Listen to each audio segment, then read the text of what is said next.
nací en la selva tropical, el tribu de los Wallace. Cuando una mujer se muere durante el parto, el bebé es considerado maligno. Madre mía. Cuando pasa eso, tienen que asegurar que el bebé recién nacido también muera. Eso es mi caso. Crucé el desierto a pie, el mar en patera, para llegar al país de los blancos. Ahora lucho para evitar que otros jóvenes emprenden este camino infernal. Nadie sale ahí vivo. Estuvimos 3 semanas caminando día y noche. 3 semanas caminando. 3 semanas caminando día y noche. Quien conseguía hacer pis para beberlo era el más afortunado. ¿Qué me estás diciendo? ¿Bebíais De el los propio pis? 46 personas, solo 6 llegamos vivos, sin contar los cadáveres que íbamos encontrando. Esos no cuentan. Y tú tenías 9 años ahí. El cuerpo ya no aguantó más. Sangra la nariz como si fuera igual. Y desviamos para ir a pedir ayuda a un médico, una clínica pequeña de camino de Gat a Winnet. Cuando llegamos, el médico dijo que no podía tocar la sangre de un negro porque es como tocar la sangre de un perro. ¿Qué me dices? Fue cuando me di cuenta que era negro y las consecuencias de serlo. Se arrestan la policía. Mínimo me cambiaron el nombre 10 veces, la misma persona. Al final acabas entendiendo de que, lo hacen porque Europa paga para cada inmigrante interceptado. Es decir, con vuestros impuestos pagasteis 10 veces mi billete de avión para que me deporten a mi país que nunca llegó. En este país de los blancos, ¿dónde encontraste esa luz? ¿Qué personas vinieron de repente, aparecieron como si fueran entregadas de otro plano, no? Nunca hay que perder la esperanza. La gente me tenía miedo. Casualmente esta mujer no tuvo miedo. Me coge la mano, nos apartamos. ¿Puedes imaginar que esta mujer hoy es mi madre adoptiva? Ousmane, bienvenido a Tengo un Plan. Si nos acabáramos de conocer en un café, en una cafetería, sí. ¿qué me dirías de ti para que yo te pudiera conocer mejor? Muchas gracias, Sergio, pero yo creo que es un honor poder participar y estar aquí y Tengo un Plan. Y de verdad que yo solamente diría que soy Ousmane y espero que esto sea suficiente para no juzgarme. Qué bueno. Yo creo que en nuestra vida todos tenemos diferentes viajes. Pues el viaje por la escuela, el viaje por la universidad. Tú también has tenido esos viajes, pero antes de empezar el viaje a la universidad o un viaje, entre comillas, normal, tuviste que hacer otro para llegar a esa universidad. ¿Cómo empezaríamos a contar esta historia? Pues, Juan, la verdad es que yo tuve la gran suerte de ser uno de los hombres más afortunados del planeta, y lo digo con todo el convencimiento. Es cierto que mi realidad es totalmente distinta a mucha gente, pero yo creo que no es mejor ni peor, simplemente es distinto. Claro. Es verdad que tuve que recorrer medio África, más de 8 países, prácticamente 21.000 kilómetros para llegar aquí hoy y poder compartir esto contigo. Pero creo que, tal como dicen muchos científicos, lo que no te mata te hace más fuerte. Y me gustaría poder compartir los detalles con vuestros oyentes, pero vaya, para resumir un poco la pregunta, es eso. Entonces, ¿cómo empieza ese viaje? ¿Qué es lo que te motiva sobre todo a esa primera decisión de abandonar tu círculo, tu familia? ¿Y cómo vives esos primeros días que tomas la decisión de decir, oye, quiero un futuro mejor para mi vida? Mira, Sergio, aunque parezca mentira, yo nací prácticamente en un entorno semejante al siglo XV, siglo XII. A veces me siento que he vivido siglo XII, siglo XIX y siglo XXI a la vez. Hay muy poca gente en el mundo que pueden decir eso. Ahora, después lo entenderás por qué. Yo nací en una realidad, un país llamado Ghana, aunque me siento español, tengo pasaporte español, me siento español, pero yo nací en un pueblo de 100 habitantes en medio de la selva tropical.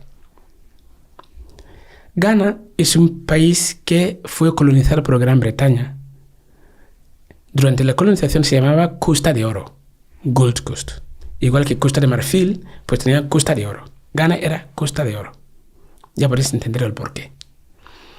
El año 1957, el presidente de Ghana consigue la independencia del país y cambia el nombre de Costa de Oro a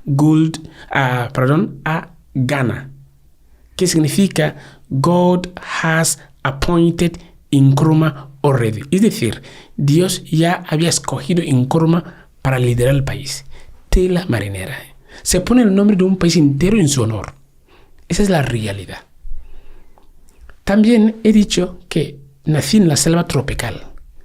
una ciudad de 100 habitantes. En Ghana hay más de 42 tribus. Cada tribu es un mundo entero. Nací en el tribu de los Walas. Cuando una mujer se muere durante el parto, el bebé es considerado maligno, culpable de la muerte de su madre. Porque creen que durante el parto, cuando no hay nada que hacer, el espíritu del bebé y la de la madre luchan a ver quién sobrevive. Madre mía. Si la madre muere es porque el bebé tiene un espíritu demasiado poderoso. Ahora te pregunto, ¿quién quiere tener un bebé capaz de matar a su madre sin piedad? Imagínense cuando sea mayor. Cuando pasa eso, tienen que asegurar que el bebé recién nacido también muera. Madre Eso es mi caso. Tuve la suerte, me tocó mucho más que Euromillón. Mi padre biológico era el chamán de la tribu. Gracias a eso, me pude proteger. Sobreviví hasta los 9 años. La curiosidad fue el motor que me hizo marchar en la aldea. Cuando aún me acuerdo ese día que vi aquel avión volando y no podía entender nada, hasta que tuve que coger una piedra al suelo y lanzarlo hacia arriba para ver si se aguantaba. La piedra me cayó encima de la cabeza literalmente. A partir de aquel momento empecé a preguntar ¿por qué? ¿Quién lo hizo este aparato? Digamos, pájaro metálico. ¿Por qué los blancos son capaces de hacer eso y mi coche, mi juguete que fabricaba, no podía moverse por sí solo? En Fiñaso, la aldea donde nací, no había colegio. Para ir al colegio había que caminar 7 kilómetros para ir a Foricrum, una ciudad más allá, otro pueblo, pero allí al menos había colegio, debajo de un árbol, claro. Y 7 de vuelta, es decir, 14 kilómetros al día caminaba para ir al colegio. Solo estuve 2 años. Madre mía. Con lo cual no tenía acceso a ningún tipo de fuente de información. Pero teniendo tanta curiosidad y ganas de saber, fue lo que me acabó empujando al día, con solo 9 años, para ir a trabajar en la ciudad cercana, como chapista, chapistería, soldar camiones, barcos. Con 9 años. Mira, soy negro, pero vaya, ¿se ve una diferencia o no? Tengo todo esto más oscuro que el otro. Es verdad. Ese es mi doctorado de soldar. Es una explosión de acetilín. Suerte que aún tengo las 2 manos. Aparte del momento en el que tuviste un avión y te hizo como un clic mental de decir, wow, hay como otro mundo fuera de aquí, ¿qué otros más estímulos tuviste antes de lanzarte a irte del entorno? Que dijeras, wow, existe otro mundo más. Por supuesto, desde este momento me mandaron a la ciudad a trabajar como chapista para intentar progresar, según mis padres. Y a medida que avanzaba, me daba cuenta que el mundo era mucho más grande que mi aldea, porque yo pensaba que el mundo acababa alrededor de mi pueblo. Pero a medida que llegabas a la ciudad, veías algunos calles asfaltados, luz eléctrica, coches, teléfono, y ostras, empezaba cada vez las preguntas de quiénes, qué hay detrás de estas maquinarias. Esta curiosidad de saber no hacía más que incrementar. Con lo cual acabé llegando al puerto de Ghana, donde vi cómo llegaban los barcos cargados de máquinas de segunda mano, etcétera, etcétera. Y ese sueño, de hecho, la primera vez que vi la televisión fue en el puerto de Ghana. Y casualmente jugaba un equipo de fútbol de aquí, España. Fue la primera vez que vi la televisión. Y las ganas de decir, oye, esto es paraíso, es verdad, existe. No tenía mecanismo ni manera para llegar ahí. Y algunos camioneros que se aprovechan de los traficantes de migrantes dijeron que para poder ir a paraíso, primero hay que ir a Libia, que es el punto medio para ganar dinero, para poder trabajar, porque claro, yo trabajaba a cambio de un plato de arroz y nada más, y propinas. En Ghana nunca he tenido sueldo. ¿Tú sabías cuando te fuiste de tu tribu que ya no ibas a volver a ver a tu madre, a tu padre, a tu círculo cercano? Es decir, cuando... No. De verdad, cuando me marché, Sergio, no. La idea era ir a la ciudad cercana, que estaba a 18 millas, Tichiman, para ir a trabajar, pero no sabía, no era como, iba y nunca más. La idea era, iría volviendo. Eso parecía, no estaba escrito en ningún lado, pero al menos tenía presente que no sentí esa desconexión total a que nunca más volvería a ver mis familias. Entonces, trabajaste allí en esa ciudad como chapista, Sí. con 9 años. ¿Cuántos años estuviste allí hasta que...? No, 1 año, solo menos de 1 año, porque pasaba mucho hambre. Me Vale, acuerdo. ¿Ya pasó esto de Libia?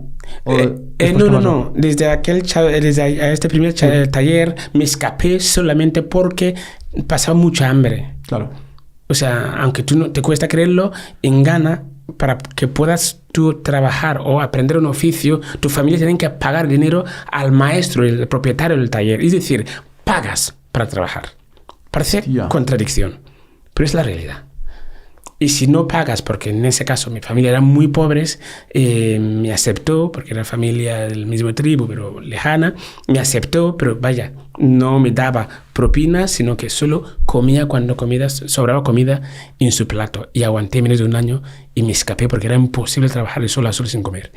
Pero la curiosidad de querer saber, de entender el mundo, era tan grande que el hambre que pasaba, con lo cual si hubiera vuelto a mi pueblo comería cada día, pero me fui allá a la capital por mi cuenta y fue donde acabé trabajando en el puerto de Ghana y acabé cayendo en manos de traficantes que dijeron que desde Ghana a Libia sí que tendría un sueldo a final del mes y que podría ganar dinero y dar el salto al paraíso. ¿Y cómo fue luego la realidad? ¿Fue así tal cual te dijeron ellos? Porque obviamente no, Juan. La verdad es que, claro, es que en la cabeza de una persona analfabeto las distancias y las cosas son muy distintas. Lo que yo pensaba que me pasaría 1 semana, 3 días, acabó siendo 3 meses. Desde Ghana hasta llegar a Libia, acabé invirtiendo 3 meses de mi vida, pero los peores 3 meses que puedes imaginar. Porque prácticamente en 1 mes tuvimos que caminar día y noche para cruzar uno de los desiertos más inhóspitos del planeta, el desierto de Sahara. Wow. Para tener en Madre cuenta, mía. para que hagas una idea, es uno de los desiertos más secos del mundo.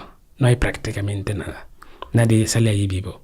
Y estuvimos 3 semanas caminando día y noche. 3 semanas caminando. 3 semanas caminando día y noche. Quien conseguía hacer pis para beberlo era el más afortunado.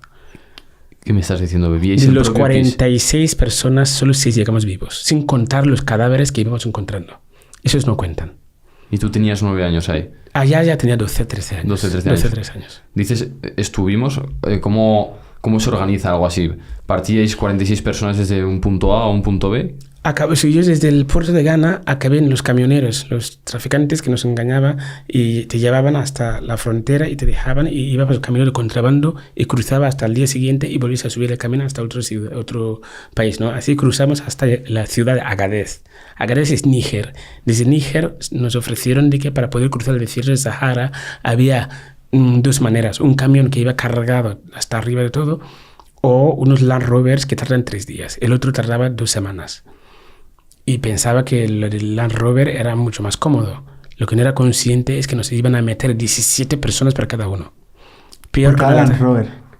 peor que una lata de sardinas. Wow. El peor del caso es son 6 horas aproximadamente conduciendo en el medio del desierto. De repente paran y dicen, tenéis que bajar todos porque tenemos que ir a rellenar los depósitos de agua, de gasolina y buscar más agua y os vendremos a buscar. 24 horas nunca más volvieron. Y ahí empieza la verdadera El aventura. día siguiente se levanta un chico del grupo y dijo, yo conozco el camino de aquí a Libia y me voy. Esos ladrones nos han abandonado. Se levanta, se pone a caminar. Nos miramos entre todos y damos cuenta que el único que tenía rasgos de ser del norte de África era aquel hombre. Todo el resto éramos la África tropical, la zona selvática. Con lo cual, la única persona que podemos confiar era él. Nos levantamos todos y nos ponemos a seguirle. Cuando él se dio cuenta, paró y dijo, si me queréis seguir, me tenéis que dar dinero. Si no, que no me siga nadie. Es decir, aprovechó sus conocimientos del desierto para vaciarnos los bolsillos todas las monedas que nos quedaban. ¿Te imaginas día y noche caminando? Las primeras semanas íbamos viendo cadáveres. Hacíamos todo lo posible para enterrarlos, recoger sus papeles, algunas cosas personales, con la ilusión de que nosotros somos los elegidos y llegaremos vivos. Esas son las primeras semanas. Al final llega un momento que cuando ves cadáveres solo te preocupas a ver si sus zapatos te van a servir a ti, porque las tuyas ya no se aguantan. Hasta al final, cuando llegamos a la conclusión de que habíamos embarcado un camino sin salida, acabaremos muertos igual que los cadáveres que habíamos estado enterrando. Por lo tanto, había que buscar una solución. Había que buscar un culpable. ¿Y quién es el culpable? La pregunta es, ¿qué casualidad que este chaval, este hombre, es el único que es del norte de África? ¿Qué casualidad que es el único que conoce el camino?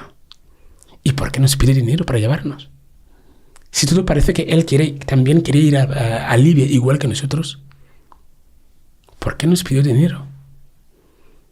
Quizás nos equivocamos.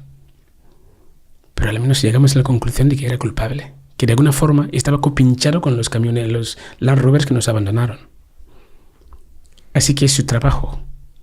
Por lo tanto, sacrificamos nuestra vida para poner fin a este camino, a este terrible infierno. Asegurar que él se muera primero. Nosotros todos acabaríamos muriendo, pero mientras aún tenemos esfuerzos, aseguramos que él se muera primero, de manera que no volverá a llevar nadie a esa terrible experiencia. Debe ser muy duro decidir poner el fin de la vida de otra persona, pero te lo puedo asegurar que cuando estás en el desierto del Sahara, 40 grados, 50 grados tranquilamente durante el día, y por la noche la temperatura está entre 10 y 15 grados, te puedo asegurar que las decisiones son otras. ¿Qué pasó en ese desierto para conseguir llegar a Liber? Consiguió escapar porque se clavó un cuchillo, el más fuerte, que intentaba cogerlo, y le clavó un cuchillo y lo soltó. Y se fue corriendo. Y se escapó. ¿Y vosotros cómo decidisteis? Estabais ya perdidos, claro, en el mitad del desierto. ¿Cómo sabéis dónde está el norte para ir hacia Libia? Bueno, simplemente días antes de llegar a este momento, iba diciendo que ves esto de allí, antes de llegar a esto llegaré, porque la gente estaba desesperado, ya no podíamos más, ya, en fin, aquí es muy fácil, pero durante el momento es terrible, cada día nos engañaba que mañana llegaremos, encontraremos un pozo, mañana llegaremos de donde, y claro, en el medio del desierto es como el mar.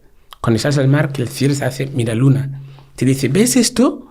A medida que vas acercando, cada vez se va alargando. Claro.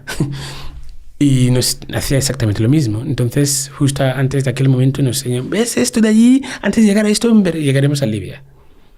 Y claro, cuando se escapó, pues justo antes de llegar a aquel momento, yo iba con un mejor amigo, Musa. Y Musa era un poco más mayor que yo, y entonces yo le decía que no quería ver los cadáveres porque eso me desanimaba. Y Musa iba delante y cuando veían cadáveres me avisaba, entonces yo intentaba desviar para no verlo.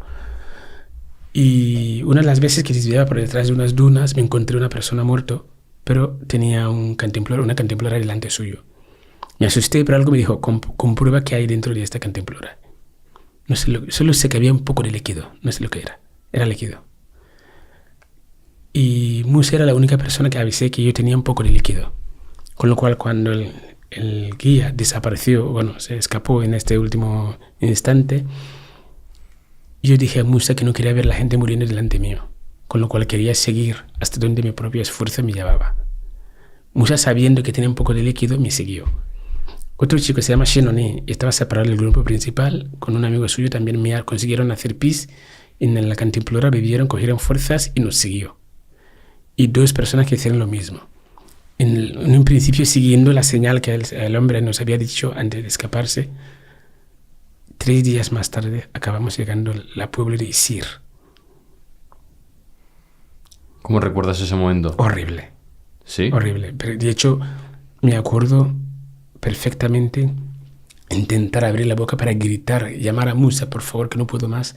Y tenía toda la boca llena, sangraba todo. Y yo no llegué a Isir con mis propios esfuerzos. Llegaron Musa y los otros 4 compañeros y me vinieron a arrastrar. Me desperté debajo de un fuente. En Isir yo no llegué con mis propios esfuerzos. ¿Qué pasa en Isir? ¿Cómo llegáis? ¿Cómo os ayuda la gente? ¿Cómo es de amable o de generosa? Sergio, mira, desgraciadamente espero equivocarme, pero aquel día, cuando abrí los ojos debajo de aquel fuente, había chicos jóvenes que nos venían a ayudar porque las mujeres escapaban de nosotros en Libia. Una mujer no puede hablar con un hombre si no es su marido, su padre o su hermano. Con lo cual las mujeres están totalmente separadas. Las mujeres se corrían como si fuéramos animales. Y los chicos vinieron a atendernos y nos pidieron dinero a cambio de agua. fue cuando aprendí que realmente en este mundo nadie regala nada. Es muy doloroso, pero es la verdad. Yo lo aprendí aquel día. Después he tenido muchísimos ejemplos que me demuestran lo contrario.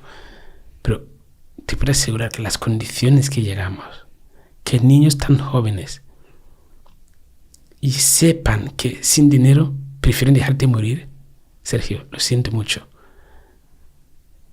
Lo siento mucho, pero es que estamos en un mundo que el dinero está por encima. Lo siento, es que no sé cómo contarlo. Es muy cruel. Niños de 10, 11, 12 años, sabiendo que estás muriendo, prefieren dejarte morir que darte agua, si no tienes dinero. ¿Cómo consigues esa gota de agua o ese poco de agua para empezar a recuperarte? ¿Hay alguna alma caritativa? No, intercambié mi cartera. Tenía una cartera como esta, con una cadena que se ponía en el cinturón, y con que estaba vacío, le intercambié por un litro de agua. ¿Cuánto vale un litro de agua? Depende en qué momento, ¿eh? Es increíble. Sí. Niños, ¿eh? Si fueran adultos no me molestaría tanto, o no me hubiera chocado tanto. Niños. A mí lo que más me llama la atención es que teníais que hacer pis para poder beber agua. ¿Y cómo comíais? Es decir, durante 3 meses estuvisteis sin comer. Sergio, mira, Juan, mira. Cuando llega este momento tan terrible, tan tenso, el cuerpo recuerda que el 70% es agua. Yeah. Lo más importante es una gota de agua. Una gota. La comida es accesorio. Hasta ahora tengo amigos médicos que les cuesta sacar la explicación de cómo uno puede sobrevivir bebiendo pis. Es lo único que tomabas, ¿no? Durante 3 meses. Eso fue en los últimos 3 semanas. 21 días, sí. Wow. Entonces, en este pueblo, consigues ese litro de agua, supongo que te empiezas a recuperar, te empiezas a sentir un pelín con más energía. ¿Cuáles son tus siguientes decisiones? Sobre todo, ¿cuál era tu perspectiva de futuro en ese momento? ¿Qué pensabas? Claro, eras muy pequeño, pero ¿seguías teniendo esa curiosidad que te hacía, vale, estoy en este pueblo, voy a seguir yendo hacia arriba para ver a dónde me lleva? ¿O simplemente buscabas, vale, este pueblo me sirve con tal de volver a estar bien y tener ropa o tener comida o tener un lugar donde dormir? Me vale, dejo ya la curiosidad de querer explorar el mundo. ¿Cómo es el discurso interno en ese momento? No, en ese momento cuando estás a punto de morir y de repente un milagro como esto te saca de este pozo, lo primero que es agradecer la vida, reconocer la importancia de estar vivo. Ni tener un zapato más o un zapato menos, estar vivo. Yo no creo que llegué sin zapatos porque al final ya se van rompiendo todo y tal. Dormíamos debajo de una choza, básicamente, una cosa de hecho, dormíamos en la arena, literalmente, no era casa, eran 4 palos y un poco de hierba para tapar, ¿no? Y ahí dormíamos y cocinábamos con latas que tiraban la gente, la basura, etcétera, etcétera. Eso era lo que vivíamos. Y cuando llegaron los adultos a la atardecer noche, nos ofrecieron leche, espaguetis, para que crudo, para que lo cocináramos nosotros mismos. Y a cambio de trabajar para ellos después, claro. Y estuvimos una semana prácticamente. Xenonir era paleta, sabía rebozar paredes, etc. Y hacía de maestro, y el resto éramos de ayudantes. Y los primeros, la gente que nos daba la comida era a cambio para que él podamos trabajar, rebozar sus casas, y en fin. Y estuvimos una semana y dimos cuenta que, claro, aquello era una esclavitud, porque nos daban a cambio de comida. Y estaban aprovechando de la situación. Pero claro, los primeros días nos fue bien porque teníamos comida. Claro. Pero después de una semana te das cuenta que con esto no te vas se están aprovechando de la situación terriblemente. Con lo cual había que tomar una decisión, que es marchar del pueblo. Y la explicación era, desde Isir había que caminar hasta un pueblo que se llama Barragat. Desde Barragat caminamos otra vez hasta otro que se llama Gat. Estuvimos unos días en Gat y luego decidimos caminar desde Gat hasta Awenet. Si miras al mapa de Libia verás que todo lo que te estoy diciendo es totalmente cierto. Es como si imposible olvidarme de aquel infierno que tuve que cruzar, ¿no? Y de hecho de camino a Gat hasta Awenet empecé a sangrar la nariz porque aquel entonces ya, claro, ya no estamos solo en el desierto, sino que estamos caminando sobre asfalto. El sol pica desde arriba, rebota al asfalto y sale calor hacia aquí. O sea, tiene calor por 2 lados. Y el cuerpo ya no aguantó más. Empieza a sangrar sangrar la nariz como si fuera agua, ¿no? Y desviamos para ir a pedir ayuda a una clínica pequeña de camino de Ghat a Avinet. Y cuando llegamos, el médico dijo que no podía tocar la sangre de un negro porque es como tocar la sangre de un perro. ¿Qué me dices? Fue cuando me di cuenta que era negro y las consecuencias de serlo. Estamos hablando de un médico. ¿Qué pasa? ¿Que en Libia son blancos o qué? Ellos no son ni blancos ni negros. No son ni africanos ni europeos. Son libios especiales. Qué curioso, ¿eh? ¿Y qué idioma hablabas? Árabe. Bueno, aquel entonces hablaba Hausa, que era lo más parecido a árabe. Porque, Anda. claro, en Ghana hablamos Wala, Chui, Gunja, Hausa, inglés. Uy, los idiomas, madre mía. Unas cuantas. ¿Cuántos idiomas sabes hablar ahora? Sí, unas cuantas. Casi 9. Hostia. Y aprendí Hausa de camino. A los 3 meses de Ghana a Libia aprendí Hausa. Entonces lo más parecido a árabe, pero es diferente, no tiene nada que ver. No se entiende. Pero al menos entendías cosas. Y fue cuando me di cuenta de un keleb es un perro, y que la sangre de una persona, un negro es como la sangre de un perro. ¿Tú en ese momento conocías de Europa y conocías de España y esos países más desarrollados? No, yo solamente había tenido la oportunidad de ver la televisión la primera vez en el puerto de Ghana y fue una retransmisión de un partido de fútbol y jugaba el Barça. ¡Qué locura! Te lo prometo. Entonces fue la única vez que supe que existía Spain y Barca. Nosotros no pronunciamos Barça, decimos Barca. Porque la C trancada, la C catalana, esta no existe en inglés. Fue lo que yo sabía de España, de Europa, de paraíso, si se puede decir así. Así que era lo máximo que sabía.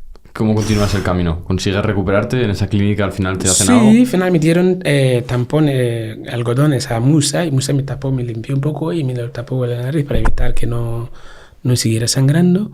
Y tomamos agua, descansamos un poco y volvemos a la carretera y un ángel de la guarda nos arrojó watermelon, sandías a la carretera. Nos arrojaron unos cuantos, pasaba un camión y tal, nos pedimos por favor comida y nos arrojaron unos cuantos. La carretera se rompió obviamente y comemos aquello, cogimos fuerzas y seguimos caminando hasta llegar a Avinet. Y de Avinet también estuvimos, unos cuantos días y luego fuimos de Avinet a Obare. De Obare fui a trabajar en un pueblecito, volví a Obare, desde Obare luego fui a Sabha y Sabha ya fui a Avinet, Sirt, la ciudad donde nació Gaddafi y desde Sirt fui a Trípoli, Benghazi, en fin, es igual, ahora no viene el caso. Ya se desarrolló, ¿verdad? Es capital, es como España. Es una ciudad grande, una ¿no? ciudad muy grande, una ciudad muy grande. Y llegas allí donde duermes, en fin. Pero ya consigues un trabajo estable o consigues alguna manera de poder ganar algo de dinero para empezar a avanzar. Sí, a ver, el único trabajo que había era una cosa que se llama calfo, que son argot se dice. Como Argot. son palabras. O sea, argot es una palabra como típica de un lenguaje perfecto, suburbio. Suburbio que usamos entre nosotros. Calfo es como el trabajo de levantar a las 5 de la mañana, a las 4 de la mañana, ir a sentarse en una carretera, la redonda de una carretera, esperar que venga gente a buscar trabajadores. Vale, para lo que sea. Para lo que sea. Entonces era el trabajo típico de ahí. Entonces, si tú vas a sentar ahí y llegar hasta las 7 de la mañana, no consigues que nadie te venga a buscar, pues no hay trabajo el día. Te vuelves. Anda, qué bueno.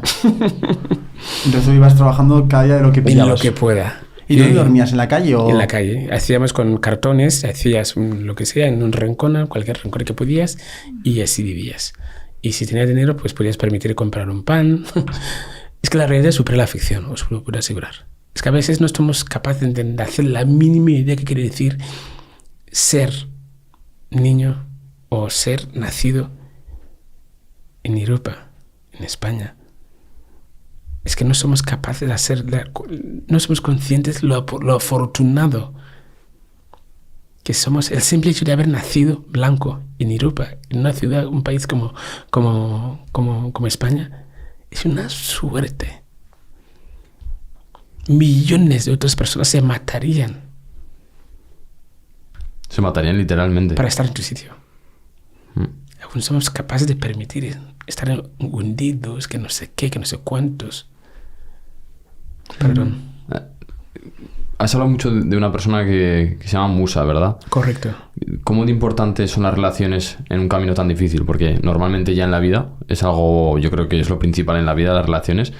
¿Cómo significaron para ti estas relaciones durante este camino? Para mí Musa fue prácticamente todo. Hermano, hermana, padre, madre, amigo, hermano mayor, protector. Fue todo lo que tenía.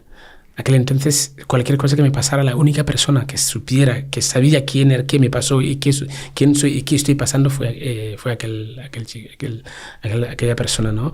Y no solamente eso, sino que estaba dispuesto a cualquier precio para protegerme y ayudarme. Sobre todo Musa, me acuerdo, en el desierto fue cuando aprendí que realmente la solidaridad existe. Y aquí estamos de bromas. Que es capaz de hacer pis y compartir su pis contigo. Descubrir maldad, pero también descubrir bondad en el ser humano. Has dicho solidaridad de verdad, no la de broma, de aquí. Perdona si aún me pasa la explicación, pero lo cierto es que obviamente hay que agradecer a cualquier persona que está dispuesto a dar, aunque sea una gota de agua o un grano de arena para ayudarte, hay que agradecerlo. Pero de verdad, yo creo que podemos hacer mucho más. ¿A día de hoy sigues teniendo contacto con él? Musa murió, finalmente. Eso fue la primera parte, hasta llegar a Libia. Y estuvimos en Libia casi 4 años prácticamente. Volvimos a encontrarnos en Marruecos, de camino al mar. Y en el primer intento, la patera Musa, su patera naufragó justo al primer intento y Musa perdió la vida junto a 140, 150 personas más. Wow. Y el primer intento fue esa, y luego el segundo intento fue, después de eso, sabía perfectamente que la probabilidad de sobrevivir no existía. Y vuelves a la costa a intentarlo. Porque un fracaso era la oportunidad para volver a intentar. Es un second chance. ¿Estuviste en Libia cuánto tiempo antes de pasar a Marruecos? 4 años. Y ahí vas a Marruecos, de los ¿no? 12, 13 años hasta los 17 prácticamente. ¿Y con 17 años vas a Marruecos? Crucé Libia a Tunisia, Tunisia a Algeria, Algeria a Marruecos, Mauritania, Sáhara Occidental. Y sobre Occidental fabricamos 2 pateras para hacer el primer intento. Fabricamos. Literalmente. Ataúd fabricamos, no son pateras. Hay un poco también el poder un poco de la manifestación mental. O sea, hay un punto ahí en tu cabeza de que lo ves posible. Si no, no te vas a poner a construir una barca. O sea, es decir, la esperanza, cuando dicen que es lo último que se pierde... Es literal. ¿Es literal? Es literal. Es que es lo último que uno pierde. Y por eso es importante recordar que nunca hay que perder la esperanza. Da igual la situación que uno está pasando. Siempre hay una luz al final del túnel. Hay que tener esperanza. Si tienes esperanza, siempre acaba saliendo. Obviamente, Musa y todos los compañeros que murieron también tenían esperanza. Bueno, me gustaría pensar así, ¿no? Pero a veces hay el factor suerte y muchos otros factores que a veces no controlas tú. Pero si tienes esperanza y lo vuelves a intentar con ese espíritu de seguir adelante, pues la probabilidad de que te salgas adelante es muy alta. Explícanos al detalle cómo surge esa persona que te propone empezar con la patera o ir hasta Marruecos para cruzar hacia España. ¿Cómo llega esa noticia a tus oídos? Pues mira, después de casi 4 años en Libia, dando vueltas como un ventilador, nunca mejor dicho, acabé en Trípoli, la capital. Y claro, ya tenías algo de dinero, estuve 4 años trabajando en todo, en lo que se pueda. Y ya tenía casi $1,800. Y claro, estamos hablando de un camino unidireccional. Es muy difícil, no hay vuelta atrás. Camino hacia arriba sí, pero ya de vuelta no hay camino prácticamente, no hay manera. Y después de 4 años, obviamente, uno también hace las paces, se acaba perdonando a sí mismo, ¿no? Y la razón en la cual fui a Libia fue ir a Paraíso. Y ahora estoy en Trípoli. ¿Qué voy a hacer? ¿Volver atrás? Claro. Si me están diciendo que desde Trípoli al Paraíso estoy a 45 minutos. Y dices, ¿qué quiere decir 45 minutos? Me daba igual, pero era corto. Era analfabeto, prácticamente la distancia del tiempo es relativo. Solo sabía que me decían que en 45 minutos es un raíz de un golpe de acelerar como la lancha, no sé qué, no sé cuántos, llega, bla, bla, te decía, te contaba maravillas. Y claro, estamos hablando de una persona que no tiene acceso a la educación, no ha tenido acceso a la educación, no sabe leer y escribir. No hay ningún fuente de información aparte de las 3 canales de televisión que tenía Gaddafi. Para él, sus 2 hijos, uno cada uno. O sea, no hay fuente de información. Por lo tanto, acabas creyendo que lo que estaba ofreciendo esas personas de que en 45 minutos llegarías al paraíso era verdad. Con lo que había trabajado los $1.800, lo acabas entregando a esta gente pensando que iban a cumplir su parte. Y desde Trípoli había que ir hasta Agadames, de Agadames cruzas ilegalmente a Tunisia cruzas hasta Algeria. Cuando llegas a Algeria, concretamente la ciudad de Ouargla, nos arrestan la policía. Ahora os enseñaré un mapa de cómo está todo amañado. Es que, en fin. Por favor, ya no es el mapa, si puedes. Sí, o sea, está todo amañado. Es que la realidad es súper la ficción. Y tuve que subir hasta arriba, me arrestaron la policía, me metieron en la cárcel en Ouargla, concretamente una ciudad, y cada 2 días nos sacaban por la puerta de atrás, nos llevaban a una ciudad más abajo y antes de llegar convocaban la prensa, los medios de comunicación, nos volvían a fichar como si fueran inmigrantes nuevos arrestados. Pero esa segunda vez nos cambiaban los nombres. Y dices, ¿pero por qué lo hacen? Y cada 2 días lo mismo. Mínimo me cambiaron el nombre 10 veces, la misma persona. Y al final acabas entendiendo de que lo hacen porque Europa paga para cada inmigrante interceptado. Es decir, con vuestros impuestos pagasteis 10 veces mi billete de avión para que me deporten a mi país que nunca llegó. Porque cuando me devolvieron la frontera con Mali y Algeria, la policía, los que van de policía se marcharon. 2-3 horas más o menos, casualidad de la vida, aparece otra furgoneta. La segunda vez ya no van vestidos de policía, sino van de paisanos. Tuvimos que pagar $150 a cada uno y nos vuelven a llevar hacia arriba. Y te das cuenta que durante el día la policía hacen de policía y por la noche son los jefes de la mafia. Está todo ligado, está todo conectado. Pagas $1.800 y cumplen parte, pero no cumplen todo. No. La patera ya había cumplido como un billete. Imagínate que tú quieres ir de crucero. Pagas X y llegas a la costa. Exacto, y llegas y le dicen, no, construye tú la barca. ¿Te dan madera? Vamos, están estafados, claro. Para que construyes tú la barca. Y yo había trabajado con metales. Soy bastante bueno soldando. He soldado barcos, camiones, etc. Pero de madera no se solda una madera. O sea, imagínate la forma que están fabricados. ¿Cuánto tiempo tardas en construir una patera? 1 mes más o menos. De hecho, primero nos iban escondiendo en medio del desierto, diferentes puntos de control. Y tuve la suerte que nos llevaron a la fabricación, la parte que nosotros fabricábamos, o ayudábamos a pintar o a ayudar como ayudantes para fabricar las pateras. Con lo cual, al menos no estabas tan desesperado como otros que estaban escondidos a otros sitios sin saber si mañana, si pasaron de aquí 1 mes, de aquí 2 meses, no sabes nada. La incertidumbre era terrible. Y al menos ese primer intento yo estaba en la fabricación y estábamos más o menos 1 mes y poco. Y acabamos las 2 pateras, hicimos el primer intento, naufragó, que es donde murió los Musa y compañía. Tuvimos que volver y esa segunda vez no tuve suerte y acabé metido en un túnel de casi 50 metros bajo tierra durante casi 1 mes. ¿Cómo es eso? Sí. Y cuando volvemos la segunda vez, después del primer naufragio, pues nos tenían que esconder porque la policía se supone que controlan la costa, como que había muchos cadáveres en la costa, pues buscarían saber sobrevivientes en el desierto, con lo cual nos tenían que esconder. Y ya tenían un túnel de casi 50 metros y nos fue donde nos fueron a esconder. Un agujero todo negro, todo oscuro, en fin. Obviamente cuando llevas tiempo, al final acabas viendo. Pero la primera entrada fue terrible. 2 intentos y 2 veces que no logras llegar a España, ¿no? Sí, pero al final, o sea, la tercera sí que llegué. La tercera. Estuvimos 48 horas prácticamente en el mar sin rumbo, pero finalmente tuvimos tanta suerte que el viento nos iba a favor y las olas nos llevó a la isla de Fuerteventura, prácticamente sin gasolina el barco, el motor, o sea, una lancha, es una patera, ¿cómo le llaman? Fuerteventura llegué. Madre mía. Atlántico, ¿eh? Si desvías, te vas a Brasil. Claro, o sea, eso a la mínima desviación, el viento o la corriente, no sé qué. O sea, que realmente fuisteis a Canarias. Wow. Eso sí que es suerte, ¿eh? Es aleatorio. Soy el hombre más afortunado del mundo, me lo considero. No lo digo por quedar bien. Me siento uno de los hombres más afortunados. Me ha tocado el derecho a la vida, la lotería más grande del mundo. ¿Recuerdas ese día como el más feliz de tu vida? ¿O cuál dirías que es el más feliz de tu vida?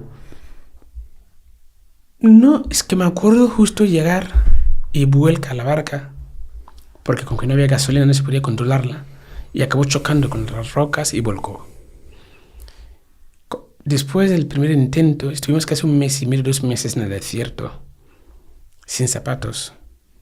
Te puedo asegurar que tenía la palma de la pierna con 1000 cosas clavados. Soy negro, pero la palma de la pierna la tengo blanco, como, igual que la palma de la mano. O sea, pero lo tenía oscuro como esto, por cosas que tenía clavado. Así, después de estar arrodillado dentro de una patera durante casi 48 horas o más. ¿Cuánta gente vais en una patera para tener que ir así? 140, 150 personas. ¿Y cuántos metros puede tener una patera? Juan, después te enseñaré a su vuelo cómo se nos meten dentro. Es como una lata de sardinas. Madre mía, no ves nada. No puedes mover. O sea, llegas, ya no hay sangre en la pierna. Wow. No podía caminar. Fui el último en salir de la costa. Había 2 bebés, 2 chicas nigerianas con bebés de meses, ni vivos ni muertos. Fui el último en salir de aquella costa, y cuando llegué a la carretera principal ya habían arrestado a todo el mundo. Había la televisión, la Cruz Roja, la policía, ambulancias por todos lados. Fui el último en llegar. ¿Y eso fue lo que te salvó?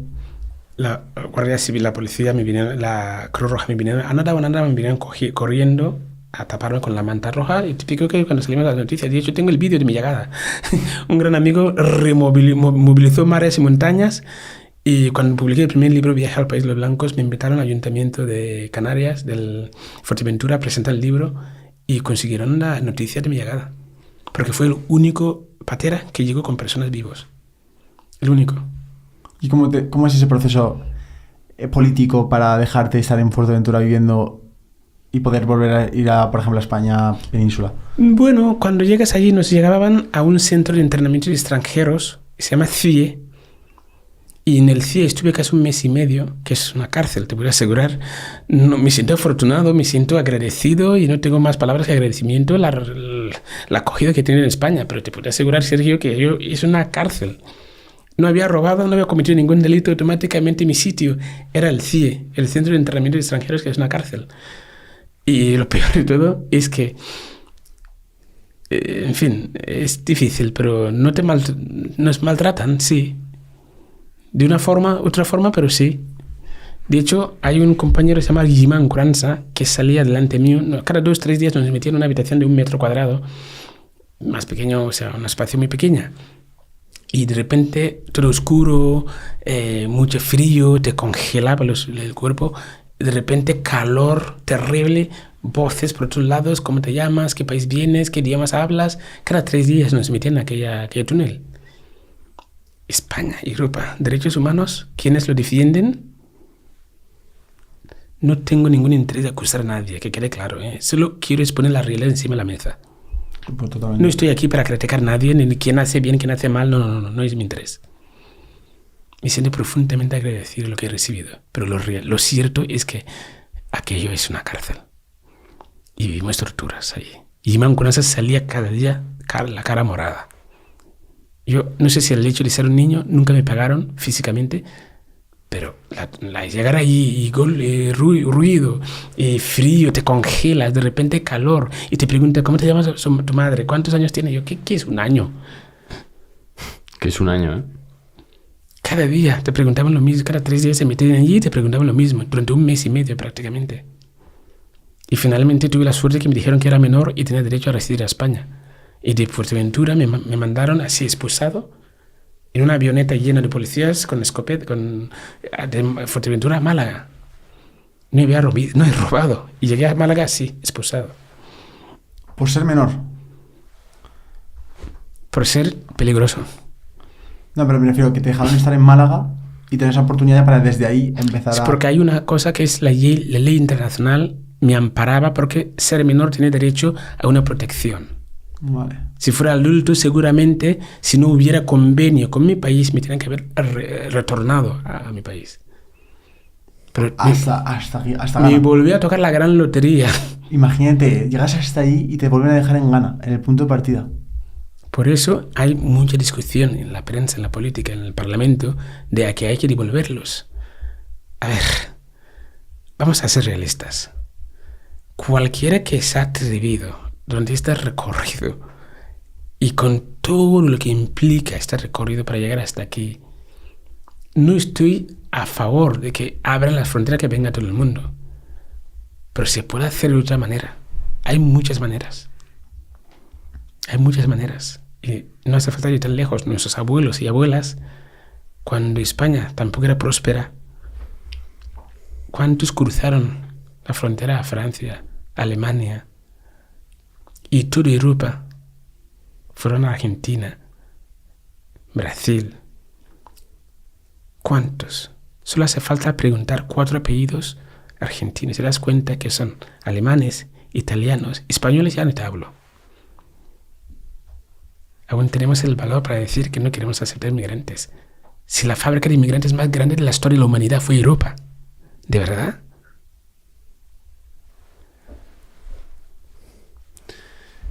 ¿Cómo es tu primer día ahí en Málaga? ¿Lo recuerdas perfectamente? Sí, claro. Cuando llegamos en la furgoneta de la policía, la guardia civil, metieron las furgos dentro, abrieron la puerta y nos soltaron como, en fin. Y fue sorprendente porque en aquel centro nos registraron, no sé qué, nos enseñaron unas habitaciones, unas literas donde tenemos que dormir y dejaron la puerta abierta. Cuando se marchó la policía, abrieron la puerta principal y dijimos, podéis salir si queréis. Nadie se atrevió a salir. No, salimos todos, pero nos quedamos sentados delante, porque nadie se atrevió a ir a ningún lado, porque claro, con miedo de que te vuelva a arrestar la policía a algún sitio y te vuelva a torturar y que no sé qué, nos quedamos ahí todos sentados. Y el tercer día y cada día por la noche nos iban a ver, bueno, pues entrarse a dormir y volvimos a entrar a dormir. Y el tercer día me preguntaron qué parte de España quería residir. Y no conocía nada de España y me acordé del partido de fútbol que vi y que fue El Barca. El Barca. Entonces dije que quería ir a Spain. Me dije que no, ya estás en Spain. Yo no sabía que estaba en España. Y estaba en un país de blancos, pero... Entonces dije que quería ir a Spain. Me dijeron, no, ya estás en Spain. Y yo, ostras, tú. Pues entonces quiero ir al Barca. Y me dijeron, ¿Barca? ¿Qué es Barca? Barca, Barça, Barcelona. Yo, yes. Y el 24 de febrero del año 2005, desde Málaga, me dieron un bocadillo de atún, 1 litro de agua, un billete de Málaga a Barcelona. Y estuve toda la noche, llegué el día siguiente por la mañana. ¿En bus? En tren. En tren. Llegué a la ciudad de Barcelona con una mano delante, otro detrás, sin nada. Estaba tan contento, tan feliz que por fin ya no tengo policías ni mafiosos que me perseguían. Era un hombre libre, la libertad. Iba tan contento que iba saludando a todo Dios por la calle. Nadie me respondía. Hasta que salió una señora y se asustó. Yo pensé, wow, qué raro esos blancos. Primero nadie me responde. Segundo se asustan, pero ¿de qué te asustas? Hasta que aprendí que en el país los blancos no se saludan por la calle. No, realmente fue terrible, mis primeros días. ¿De donde tú vienes y que se saludan por la calle? Es de educación básica. Dar señal de vida, que somos humanos. No voy a saludar una pared, voy a saludar a un ser humano. Para transmitir la humanidad al ser, que somos humanos. Es la diferencia entre... Hasta los perros cuando se encuentran en la calle se saludan. No sé si tenéis perros, pero... Sí, verdad. Se huelen, están ahí. No son familia, no se conocen de nada, se huelen. Se dan señales de que somos del mismo esto. Es una señal, una señal, un símbolo de humanidad básica. Nadie me respondía. Hasta que me di cuenta que la gente se asustaba. Era un niño de 17 años. Nunca había tenido un arma. Os lo puedo asegurar. Y a mí lo que me hace sorprenderme más, o me pongo en tu lugar y creo que me sorprendería, es el montón de estímulos, ¿no? Coches, ruido, el tren también, gente con móviles, gente con muchos lujos. Bueno, Barcelona, tiendas de lujo también ¿Cómo lo viviste tú eso? Viniendo, que venías de cruzar el Sáhara, que no había nada. Juan, de hecho, lo que más me sorprendió fue cuando vi las escalas mecánicas. Pensaba que era un pitón. El pitón más grande que... Claro, en la selva he visto serpientes pero tan grande como en la escala mecánica. Claro, lo más parecido era un pitón. O sea, que me asustaban. No me atreví a subir ni a las 3. No, es verdad que cuando vienes con estas ópticas en los ojos, ves otras cosas. Es cierto que no analizaba, no veía coches, eso sí, me llamaba muchísimo la atención. Esta riada de coches, muchos coches, ostras, te costaba creerlo, que me estaba viendo, observando mis ojos. Pero yo creo que en esos primeros días lo que más me quedó fue a darme cuenta que una papelera valía más que yo. Y que yo era invisible a los ojos de la gente de Barcelona. Que ni en el desierto me sentí tan solo. ¿En serio? Te lo puedo asegurar. Nadie se atrevía a mirar tu cara. Nadie. Intentaba hablar y la gente se asustaba. Se apartaba el bolso, el móvil, lo que sea. Pero se creen que vas a robarles. Y solo estoy pidiendo un vaso de agua. Llevo días en la calle y no he comido. Lo siento, por favor. Solo donde puedo encontrar un vaso de agua. La gente ni me escuchaba. Hasta que me di cuenta que en la basura la gente tira comida, a veces pan. Y si llegaba a tiempo, claro. Al menos el desierto o en mi casa, la selva tropical, hay árboles, hay mangos, hay naranjas, hay papayas. La selva del cemento no. Es mucho más duro vivir en la selva del cemento. Seguro que, como has dicho antes, aparte de la oscuridad, también encontrarías la luz en este país de los blancos. ¿Dónde encontraste esa luz? ¿Qué personas vinieron de repente, aparecieron como si fueran entregadas de otro plano, ¿no? Como si fuera un regalo de Dios. Por eso es que nunca hay que perder la esperanza. Después de casi un mes y medio viviendo en la calle, ya abandoné, digamos, de alguna forma ya decidí ya no hablar con la gente. Hasta que un día me levanté por la mañana en una calle muy cortita, se llama Navàs de Tolosa, una calle muy cortita, en la zona de Torre del Bar de Barcelona. Y de repente me llegó una señal, me dijo: Usman, levántate y habla con esta mujer, te va a ayudar. Me levanté y empecé a perseguir a una señora. Cuando la señora dio cuenta que alguien le estaba persiguiendo, giró y yo le empecé a contar quién soy. Como que no me entendió nada, me cogió la mano y nos apartamos. Estoy hablando de una persona que lleva meses en la calle con la misma ropa, sin duchar. Los primeros días al menos no olía. La gente me tenía miedo. Casualmente esta mujer no tuvo miedo, ni tuvo angustia ni nada del estilo. Me coge la mano, nos apartamos. Como que no me podía entender porque solo hablaba pues los dialectos africanos, ganeses en ese caso, y luego árabe, porque lo aprendí en Libia, pero catalán y castellano no tenía ni idea. Y llamó a su marido y me dio su teléfono para que contara al marido que necesitaba de ella. ¿Puedes imaginar que esta mujer hoy es mi madre adoptiva? O sea, desde un día a otro pasé de estar en la calle, el día siguiente una casa con calefacción, agua limpia, un plato caliente. Sergio, un plato caliente después de casi un mes y medio. Después de cenar, encima de una mesa con una familia que hacía el esfuerzo para entenderme, Montse me acompañó a mi habitación. Me metió en la cama como un niño de 5 años. Me da un beso aquí, apaga la luz y sale. La peor noche de mi vida fue aquella noche. ¿Por qué? ¿Qué había hecho mal? La pregunta es, ¿por qué? ¿Por qué yo? ¿Por qué Sapashini murió en el mar? ¿Por qué Lanzamilo murió? ¿Por qué mi amigo Musa murió? ¿Por qué yo? ¿Dónde estábamos Monse ayer? La semana pasada, ¿dónde estaba? Si está todo predestinado que esta familia estaban aquí, esperando para cogerme, ¿qué necesidad había de sufrir tanto? ¿He matado? No puede haber otra fórmula que se vayan a África de safari, de lo que sea, y que nos conozcamos y que me traigan aquí. ¿Qué he hecho mal en esta vida? Que me lo digan, ¿qué he hecho mal? Dios es bueno para todos. También para mí. Me ha salvado en 1000 situaciones. ¿Pero qué he hecho mal para merecer tanta tortura? Son 5 años de torturas, ¿eh? Tengo esta oreja que no escucha bien, ¿eh? Tengo varias marcas. ¿Qué he hecho mal? Pasé toda la noche llorando hasta el día siguiente por la mañana que llegué a la conclusión que la pregunta no tiene que ser ¿por qué? Sino ¿para qué me va a servir esa experiencia? Y a mí eso me salvó la vida. Si a alguien le sirve, al menos a mí me salvó la vida. Basta del por qué, sino para qué. Da igual la situación, en el lugar de trabajo, en la pareja, ¿por qué te pasa eso? Basta. ¿Para qué te va a servir esa experiencia? A mí esto me ayudó a entender mi propósito de vida.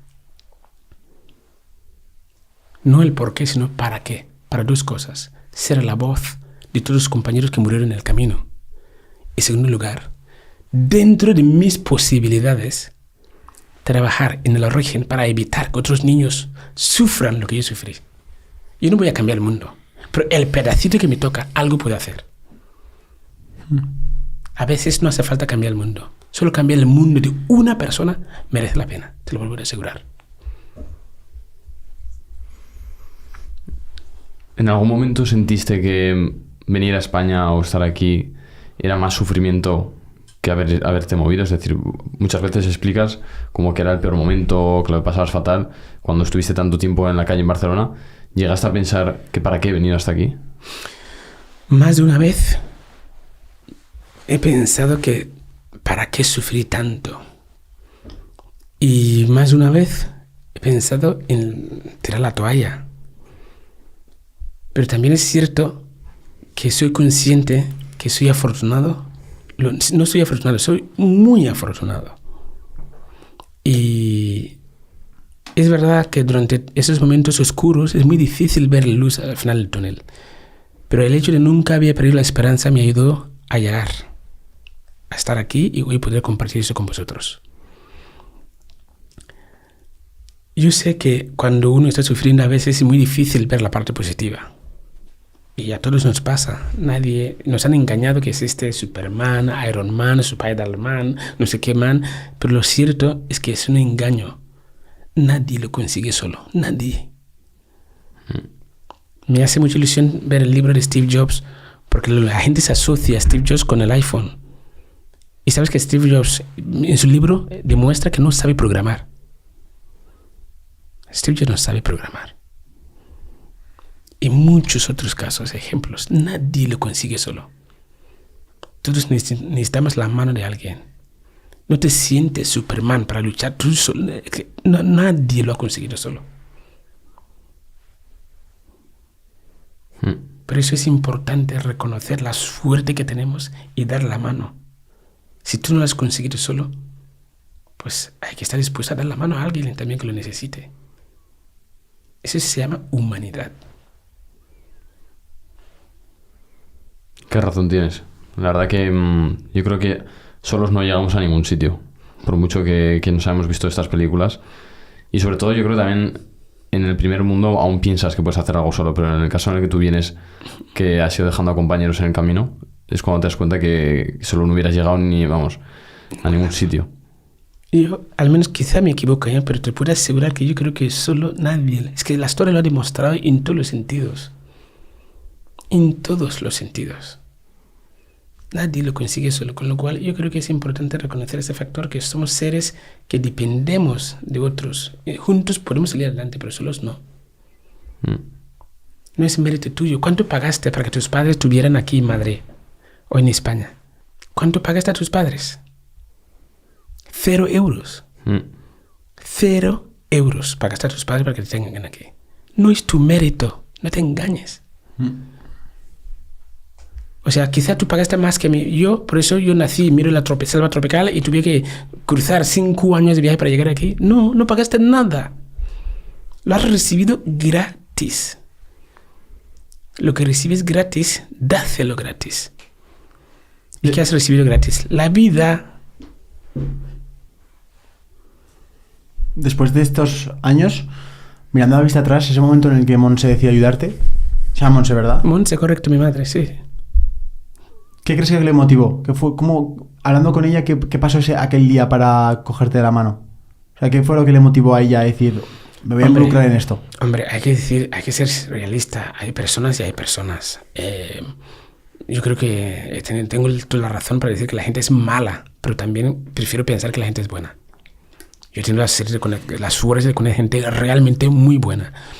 Y sinceramente en su momento, cuando algún momento preguntábamos a mis padres por qué me acogieron, la única respuesta que dieron es que si sus hijos, tienen 3 hijos, tengo 3 hermanos, una hermana y 2 hermanos, mucho más mayores que yo.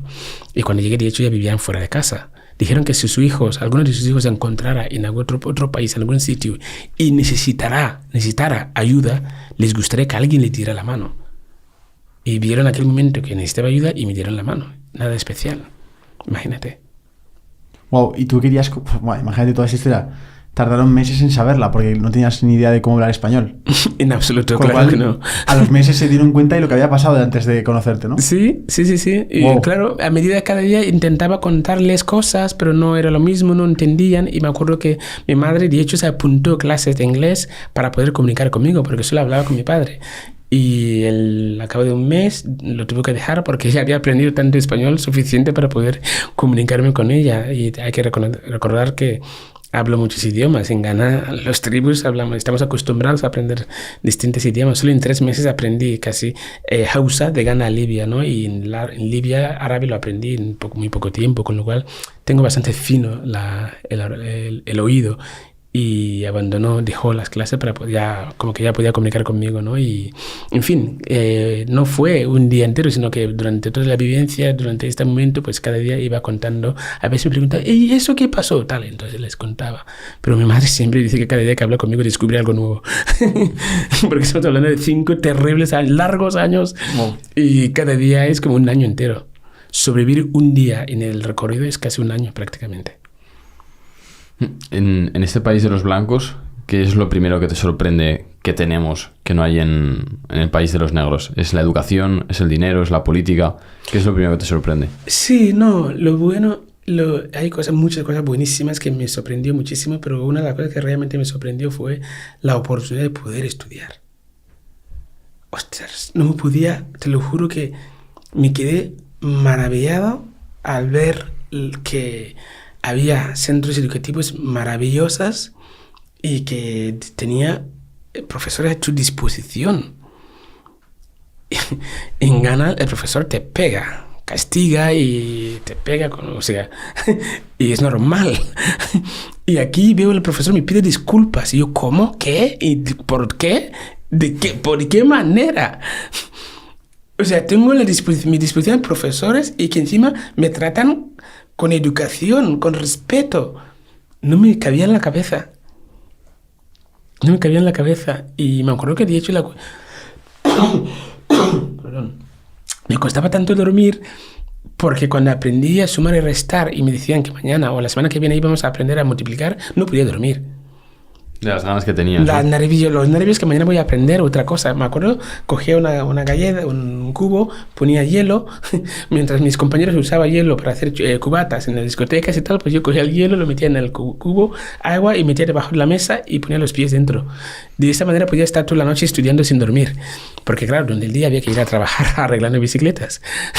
Así pasé de estudiar primero castellano, luego catalán, leer, escribir, graduado escolar. Hice el bachillerato, selectividad y acabé en la facultad de química porque quería entender si la magia negra era verdad o no. Todo esto lo hice en solo 6 años. Llegué a España en febrero de 2005. En 2011 entré en la facultad de química. Madre mía, lo que hacen las ganas. Trabajando 40 horas, arreglando bicicletas. Por eso, yo sinceramente, lo que quiero compartir no es... Yo creo que el talento y la inteligencia no existe. Es cuestión de trabajo. Es cuestión de tener la oportunidad. Aunque tú tengas la oportunidad, si no eres consciente que lo tienes, tampoco lo vas a aprovechar. Yo no soy más inteligente que nadie. Simplemente tuve una auténtica oportunidad que es acceso a la educación. Y fui consciente de la fuerza, el potencial de tener acceso a la educación. Y lo intenté aplicar, poner toda mi energía. Tenía que estudiar como 4 veces igual que mis compañeros de clase. Claro. Pero lo hacía para estar en su nivel. Me llama mucha atención eso, porque seguro que tú alucinarías con la actitud que tendría gente de tu entorno, de la universidad y de las clases. Lo has dicho antes por encima, ¿no? Que salían de fiesta y tú alucinarías, ¿no? Dirías, wow, no sois conscientes de lo afortunados que sois, no, estáis tirando vuestra vida por la ventana. O sea, ¿qué Eso piensas sobre fue uno de mis primeros días en la Facultad de Química, porque yo salía al trabajo a las 2:30, comía y a las 3 tenía que estar en clase. Iba a piñón, literalmente, por la diagonal con la bicicleta. Y llegaba sudando y con mi bicicleta plegada, bajaba. O sea, es como las clases esas antiguas que son así, luvaladas. Y me ponía en la primera línea, o sea, primera fila, ¿no? Y me daba cuenta que mis compañeros, bueno, algunos, no todos, no creo que se carguen mis compañeros, ni mucho menos, pero se ponían debajo de la última fila para hablar, ¿no? Y el profesor hasta se enfadaba, decir, si queréis venís aquí a hablar, pues vais, no vengáis, que vayáis al bar, ¿no? Y me costó entenderlo.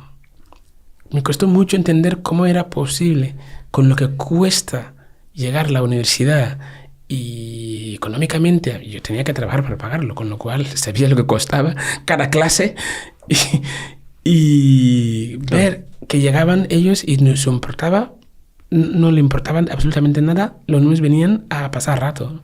Me sorprendió mucho, la verdad, hasta que entendí que, claro, la diferencia es que yo lo pago yo y ellos no saben ni cuánto cuesta.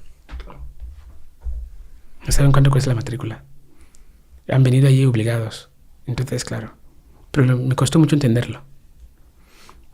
Esto yo creo que demuestra un poco, no sé qué opinas, que la vida fácil tampoco es la mejor. Es decir, que una vida, obviamente no quiero compararlo con lo que tú has tenido que vivir, pero tenerlo todo fácil te hace vivir de manera inconsciente, de manera automática. No sabes la oportunidad que tenemos por tener una salud, por tener educación, por tener unos padres vivos, por tener, yo qué sé, zapatillas. Sí.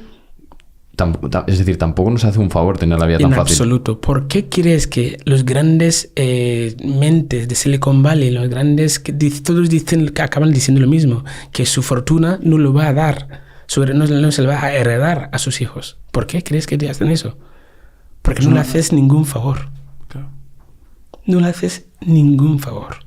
Para empezar, aquí, la primera semana que nace un niño, solo en una semana, tiene más regalos que cualquier niño del mundo. Solo en una semana, ¿eh?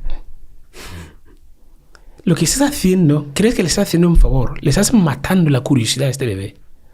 No le das tiempo a saborear la curiosidad de la vida. No le das tiempo.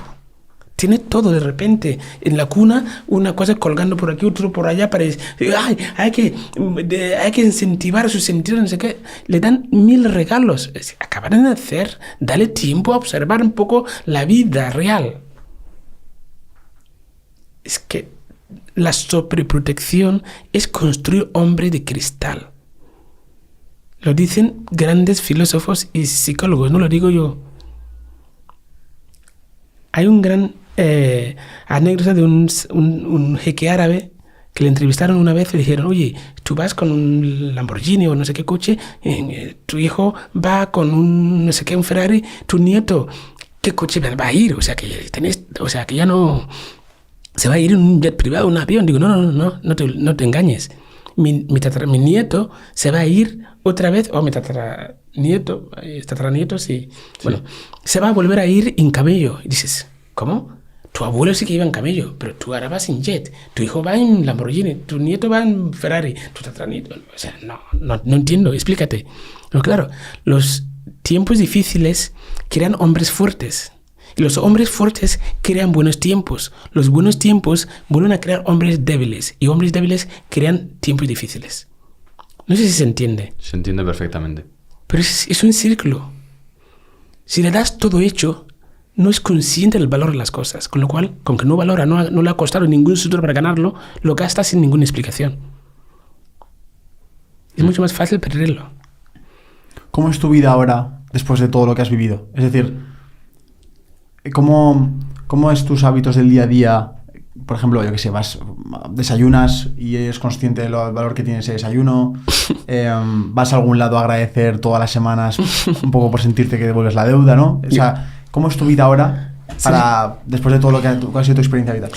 Muchas gracias, Sergio. Primero de todo, hay que recordar que para poder integrar, digerir todo esto, entendí que yo no había logrado llegar vivo por ser el más fuerte de mi grupo, ni mucho menos. He llegado para cumplir mi propósito, que era dar voz a todos los que no llegaron con vida, los que no querían. De hecho, viniendo aquí, llamé a un compañero que trabajaba en Almería, en el mar de plástico, y había venido aquí a trabajar durante un tiempo, y me dijo que le llamé para ver si estaba aquí en Madrid para poder verle, y resulta que se ha vuelto otra vez a Almería, ¿no? Y lleva 14 años aquí y aún no tiene papeles. Sigue trabajando en el mar de plástico, ¿no? Entonces, yo para dar voz a todas esas personas que hoy no tienen, aparte de esto, lo que también hago es crear escuelas digitales en Ghana, porque yo creo que la migración tiene solución. Y no está al mar, ni aquí, sino cuando llegamos al mar, yo creo que la batalla está perdida. La solución de la migración está en origen. Y desde el día 1, hace 14 años, que entendí que yo soy el ministro de Educación de mi pueblo. Soy mi secretario general de mis Naciones Unidas.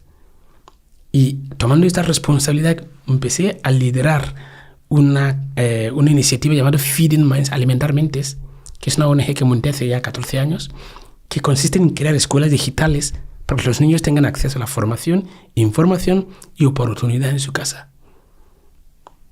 Asumiendo esa responsabilidad con el sueldo de mecánico de bicicletas, compré 45 ordenadores, monté solo una escuela. Hoy prácticamente son 58 colegios que utilizan las 17 aulas informáticas que hemos creado. Solo este curso 2023-2024-2025 tenemos 6.000 alumnos. Sin ningún gobierno, sin ninguna subvención pública, sino que con personas que cuando leen el libro o cuando conocen lo que hago, escuchan, entienden que, oye, la ONG, la ayuda humanitaria debería cambiar su foco. Hay que dejar de alimentar estómagos y alimentar mentes.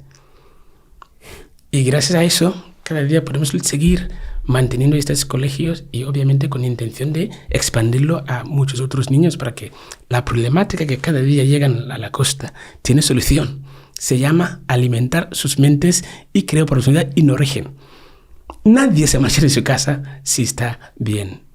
Y cuando me levanto por la mañana, mi máxima prioridad es mirar cómo van los colegios, que son 58 prácticamente, ya, y pues ver, normalmente me envían solo fotos de cada mañana, las clases, cómo son, cómo van, y son mi máximo energía, es lo que me da energía para levantar cada mañana con ilusión para seguir tirando. Pero tú viste la corrupción que había allí, tú viste la gente cómo pedía dinero a cambio de tal y la necesidad que había. ¿Cómo te fías? ¿Cómo sabes que eso está yendo como debe a tanta distancia y no está habiendo sobornos a profesores o intentos de robos? O sea, claro, porque eso es una situación que tú viviste y tú sabes la maldad que puede haber ahí. Por supuesto, muchas gracias por esta pregunta, te agradezco mucho, porque es un tema que hay que aclarar. Sí. A ver cómo lo empiezo. Mira, es verdad que el cofundador del NASCO Feeding Minds es mi propio hermano, Panasco, que es la que vive allí. De hecho, justo ahora está en Marruecos por un proyecto de energía renovable, que hemos creado una planta de energía renovable gracias a la colaboración de diferentes entidades a Ghana para tener electricidad a los colegios. Porque pones ordenadores, ¿de dónde sacas la luz? Claro. Es una planta de biomasa. Bueno, no hablamos de eso, se llama Reflect Africa, no entramos en eso, pero... y Panasco, mi hermano, cuando yo llegué a España, estaba dispuesta a cualquier precio para también ir a Libia, subir la patera y venir a España. Mi propio hermano. ¿Cómo le explicas que el 97% de mis amigos murieron todos en el camino? Hasta mi mejor amigo Musa se murió ahogado y no pude parar a ayudarle. ¿Y cómo vas a permitir que tu hermano, sabiendo que el 3%, dicho menos, del Agadez hasta Libia, 46, se mueren 40. Llegas a Libia. Después de casi 4 años viviendo en aquella situación gobernado por Gaddafi, uno de los peores dictadores del mundo, ser negro allí era prácticamente un delito. Vamos a suponer que los 6 personas que llegamos allí vivos, salimos vivos también. La probabilidad es muy baja, pero vamos a suponerlo. Esas 6 personas consiguen cruzar Tunisia, Algeria, Marruecos, Mauritania, Sahara Occidental y llegan a la costa. Primer intento, 2 pateras. Hay que ser justo. 50% tiene que subir aquí y 50% el otro. Es decir, 3 personas suben la patera A y 3 personas suben la patera B. A los pocos kilómetros se hunden uno. Quedan 3. Segundo intento, hay que ser justo. 1,5 sube esto y 1,5 sube el otro. En el medio del mar vuelve a hundir el otro. ¿Cuántos han llegado? 1,5. Esos son los datos reales. No le hace falta un científico, un matemático, un estadista hacer los números. No hace falta. ¿Cómo se lo explicaste a tu hermano? ¿O qué es lo que habéis hecho? Con lo cual, explico esto a mi hermano, le convenzo, insisto hasta que le convenzo de que lo que hay que hacer es alimentar su mente. El auténtico paraíso está en su casa. Consigo convencerle, una vez entendió el mensaje, digo, oye, Guzmán, pues mira, el tal persona, el vecino tal, se fue, hace años nunca volvió. Sus padres piensan que está viviendo lujo y no se acuerda de ellos. Pues entonces no está vivo. ¿Qué podemos hacer para llegar a más jóvenes, a convencer más personas como yo? Fue cuando creamos NASCO Feeding Minds, asumiendo la responsabilidad que somos los ministros de educación de nuestra comunidad. Es nuestra responsabilidad crear una única escuela informática, donde a través de un ordenador los niños pueden aprender formación e información. ¿Para qué? Tener una oportunidad el día de mañana. Ahora parece obvio que la gente teletrabaje. Hace 14 años, cuando decía que estaba haciendo esto para conseguir que los niños puedan trabajar algún día desde Ghana para empresas europeas, la gente me decía que estaba fumando marihuana o drogas fuertes. Que es imposible. No quiero decir que soy visionario, pero un poco sí. Hoy, gracias a esto, hace 3 años, después de casi 14 años creando escuelas informáticas, 2021, ya tenemos las primeras personas capaces de programar. Creamos una empresa social llamada NASCO Tech, código hecho en África. El talento no tiene color, lo siento mucho. Es cuestión de oportunidad. Y gracias a la empresa NASCO Tech, hoy, mientras tú y yo estamos aquí hablando, hay 32 personas en Ghana trabajando como programadores para empresas de España sin subir ninguna patera, sin saltar ninguna valla de Ceuta y Melilla. Trabajan desde Ghana para empresas de aquí a través de NASCO Tech, cobrando un sueldo mínimamente digno, cuidando de su familia, viviendo con su gente. Se llama invertir en el desarrollo económico local. Si quieres ayudar a África, hay que cambiar la manera de ayudarles. Hay que dejar de hacer caridad y crear prosperidad. Y NASCO Feeding Minds, a través lazamos la relación entre la caridad para crear prosperidad. Hoy necesito ayuda, porque al final del mes tengo que pagar profesores, la luz, materiales, todo. Mi gente que trabaja en los colegios. Necesito donantes, necesito gente que hagan socio a través de nuestra web para ayudarnos. Pero yo no creo que cada día puedo venir tengo un plan, a pedirles que por favor pedís a vuestros oyentes que nos hagan donaciones, que nos ayuden. Hoy necesito, pero te aseguro que de aquí 3-4 años este proyecto se mantiene solo, porque los mismos programadores que salieron de las aulas informáticas hoy están programando. Mañana, cuando sean 100, 150, 200, el beneficio que genera esto mantendrá las aulas. Eso se llama sostenibilidad. Qué buena idea. ¿Cómo podemos dejaremos un poco de información, pero cómo puede apoyar una persona a esa fundación? ¿Cómo lo pueden hacer ellos? Gracias, Juan, de verdad, te agradezco. Cualquier persona que quiera ayudarnos, por favor, solo tiene que visitar nuestra página www.nascoict.org y se puede hacer socio, donación puntual o comprando los libros. También los beneficios sirven para seguir manteniendo la causa. Y si es un empresario y cree que lo que estamos compartiendo puede tener sentido a sus trabajadores para incentivarles. No me gusta decir que inspirar a sus trabajadores, y mucho menos yo no soy nadie. Yo creo que la inspiración cada uno lo lleva dentro, pero sí que es verdad que imparto conferencias a diferentes empresas y instituciones, y cualquier persona que cree que esta charla puede ser útil para sus trabajadores, pues es una manera también de apoyar nuestra causa contratándoles la conferencia en su empresa.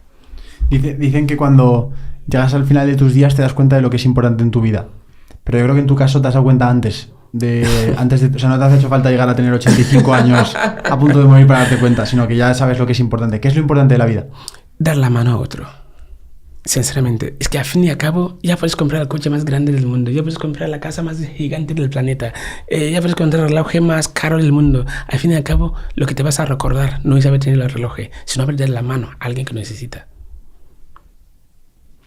Es lo que más te vas a llevar. Steve Jobs lo decía, ¿para qué comprar un reloj que vale 100.000 euros y otro vale el de 10 euros, marcan la misma hora? Es una tontería, pero bueno, oye, que lo respeto y cada uno, si estás feliz con esto, oye, tú tira adelante, pero yo creo que lo más importante es recordar, es que la felicidad radica en quien da, no quien recibe. Con lo cual, para mí, lo importante es recordar que todos podemos hacer feliz o podemos hacer un mundo mejor para alguien. Y a veces no hace falta grandes regalos, ni grandes cosas, te lo prometo. Pequeñas cosas, cuando más pequeña mejor, pero hazlo. Si tuvieras ahora aquí delante al Usman de 9 años, sí, el que empezó el camino, sí. ¿Qué le dirías? Sinceramente, mira, te voy a ser sincero, Yo creo que es importante recordar que nunca hay que matar los sueños de los niños. Es que nunca. ¿Quiénes somos nosotros para matar el sueño de un niño? Yo le diría que sigue soñando. Pero soy consciente que el sueño de Usman Umar tiene una consecuencia realmente dura. Si me preguntas, ¿lo volverías a hacer? De verdad, no es broma, te lo digo de todo corazón. Nunca más lo volvería a hacer. Si tú me dices, Usman, eres un gato, tienes 2 vidas. ¿Jugaría la lotería con la primera? Sí. Pero si me dices, Usman, solo tienes una vida, no lo jugaría. ¿Te quedarías donde estabas? No lo jugaría. Nadie merece la pena vivir esta crueldad, nadie lo merece. Ni mi peor enemigo le desearía que viva algo semejante. Qué importante lo de no matar los sueños. Al final yo creo que, como tú has dicho antes, el para qué es lo que mueve la gasolina de una persona, y es importante que esa llama siga viva, porque en el momento en el que se apaga, no has muerto, pero realmente una parte de ti sí que ha muerto, ¿verdad? Totalmente. Es que los sueños es fundamental. Por eso te decía antes al principio de que no podemos matar la curiosidad de los niños. Hay que darle el espacio para que tengan curiosidad, que tengan sueños, tengan tiempo a soñar. Cuando te abruman con tantos regalos, al final no tienen nada, con ningún tipo de curiosidad. Mira, hoy estamos aquí no por nada más, sino para una chavala de 14 años. Dices, ¿qué quieres decir con eso? La primera vez que fui a hablar sobre mi recorrido fue un amigo que vino a Ghana en 2012 conmigo, y después él era profesor asociado en un colegio. De hecho, no sé si os acordáis, Josep Guardiola, el entrenador de Barça, sí, su claro. hija va a aquel colegio, se llama Técnica Eulalia, Frederic Mistral. Y Fíjate. cuando volvimos de vacaciones, la primera vez que volví a Ghana con Gerard, le dijeron, oye, hacemos la semana internacional en el colegio, tú vente a contar tu experiencia de Ghana, de África. Dices, no, yo fui en avión, pero yo un chaval que vino a pie. Y dice, ¿cómo? Imposible. Digo, sí. Y fui a compartir la conferencia con Gerard. Y desde que entré, el título de la conferencia era El camino para conseguir el derecho a la educación. Desde que, abajo, 5 años, 25.000 kilómetros a pie, 21.000, kilómetros a pie para llegar aquí. Y desde que entré a clase y dije, este título soy yo que hice esto, la niña se puso a llorar. Hasta que acabamos la conferencia, la niña cada vez le puse a llorar. Entonces acabamos, pero oye, ¿qué te pasa? No sé qué. Intenté abrazarla y no me dejó. Y yo, bueno, pues, ¿tienes algún hermano que hace lo mismo? ¿Tienes un hermano adoptado? No, se puso a llorar todo el rato. Me fui, yo aquel entonces estaba estudiando química, y llegué a la biblioteca.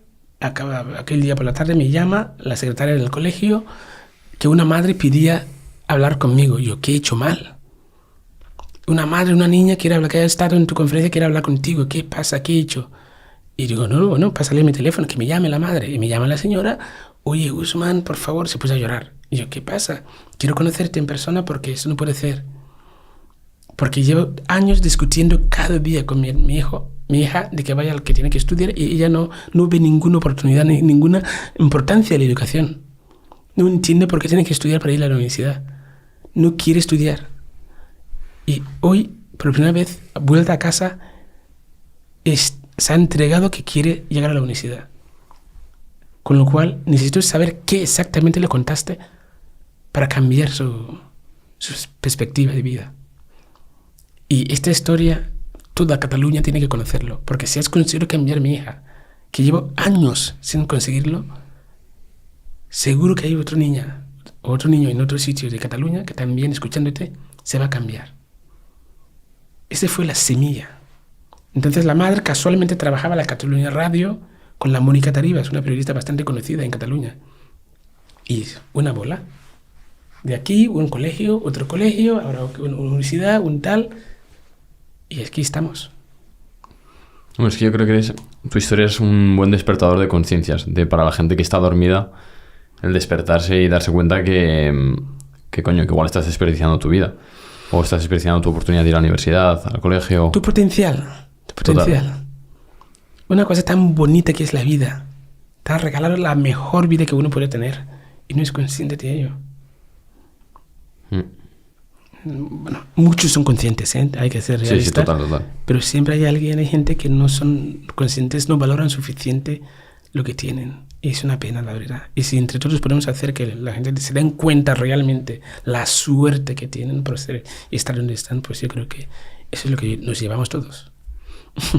Por mi parte, la última pregunta que te quiero hacer, Osman, es si tuvieras un hijo mañana, nacería en un país de blancos y nacería en un país desarrollado. ¿Cómo sería su educación para que tuviera parte de tu huella, de lo que tú has vivido y lo que sabes que puedes estar agradecido? ¿Qué valores le enseñarías a ese hijo? Bueno, sinceramente, obviamente la respuesta es única, nadie tiene la respuesta perfecta, pero al menos intentaría hacerles ver el valor de las cosas y sobre todo llevarlo a mi aldea, que vaya a cazar, miro la selva con mis hermanos, mis primos, para darse cuenta de lo que tiene aquí, que ir al supermercado y tener la carne hecha versus tener que ir a poner trampas tú en medio de la selva para cazar el animal si quieres comer proteína, ¿no? En fin, perdón, que es una broma, pero en parte sí que tiene razón, porque creo que lo que más me llena es mantener la posibilidad de nadar entre esos dos mares, porque creo que es lo que me hace sentir quién soy, y el día de mañana cuando tenga algún hijo, lo que le va a ayudar a valorar realmente la vida. Osman, muchísimas gracias por venir y por compartir una historia, yo creo que de las más inspiradoras y de las más impactantes que hemos vivido en Tengo un Plan. Muchísimas gracias a vosotros por esta gran oportunidad y dar voz no solamente a mí, a todos los que no llegaron vivos y los que siguen muriendo en este camino inmigratorio, y sobre todo la solución de que alimentando mentes podemos cambiar el foco, la manera que la migración está visto en España. Bueno, pues que se anote la comunidad Tengo un Plan. Dejamos abajo la web de Nasco Feeding Minds para que podáis echar una mano, que se enteren que este podcast ha sucedido y que se enteren del poder que tiene nuestra comunidad para poder ayudar y cambiar las cosas. Así que de verdad, os invitamos de corazón a que apoyéis con lo que podáis, si os apetece, y de verdad, gracias por estar ahí escuchándonos. Ya que estéis escuchando este podcast, dice mucho de vosotros, y gracias de corazón. Suscribiros al canal, compartíselo a una persona que le pueda inspirar y motivar esta entrevista, y nos vemos en la siguiente. Adiós. Hasta luego, chao.